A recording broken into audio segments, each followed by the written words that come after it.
Yo, it's Way Up with Angela Yee. Akeem Woods is here with me. What's up? Let's get into some of this Yee tea.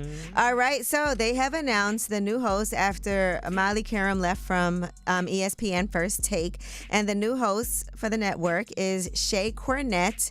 And you know, we did a little research because she's already been working at ESPN. There's been a multiple people who are trying out to fill that role. She joined ESPN in 2020. She's mostly served as a college football host and an anchor on SportsCenter. Before that, she was in Chicago serving as a Bears reporter and appearing on pre- and post-game shows. Okay. So that is Molly's replacement on ESPN on First Take. All right, now let's move into some other things. Ray J has gotten served by Kim Kardashian and Kris Jenner, and this was live on stream, by the way. Getting served live is crazy. This is why you don't need to document all your life.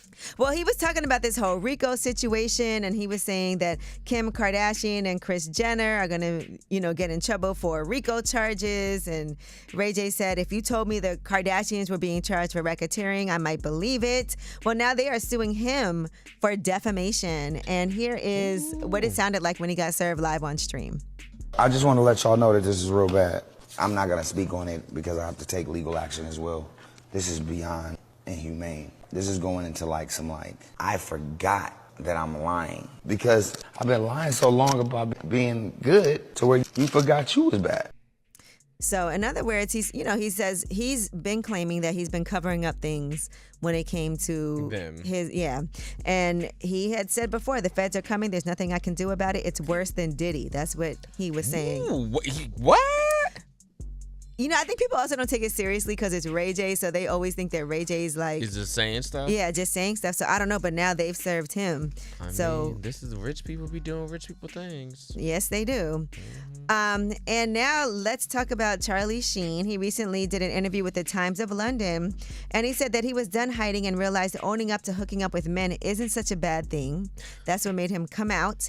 He said he's in the same league as icons like Richard Pryor and Marlon Brando, who were both openly bisexual. And that's some pretty great company to be in. So he said the one thing he'd never face was what happens once the truth is actually out there. So in that Netflix documentary and memoir, he finally talked about that and about sleeping with men. And he said it was liberating at the time. And he was also deep in drug addiction at the time. Yeah. So that is that Yee tea. And by the way, I just want to talk about Kevin Federline has a book. As we're discussing all these different books that are coming out. And so Kevin Federline's book, everybody's been talking about it. I mean, people are upset that he wrote a book about Britney Spears. He talked about, according to his memoir, it's called You Thought You Knew.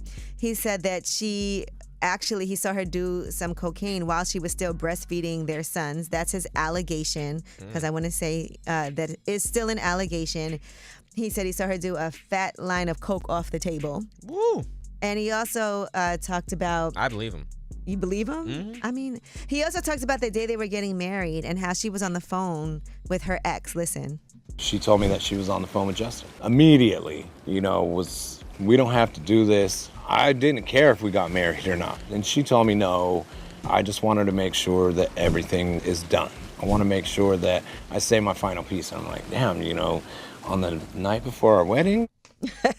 That is crazy. That is crazy. Talking to Justin Timberlake. All right, well, that is your Yee tea. When we come back, we have some of these under the radar stories that are pretty major. A $63 million donation to Morgan State University. We'll talk about it. It's Way Up.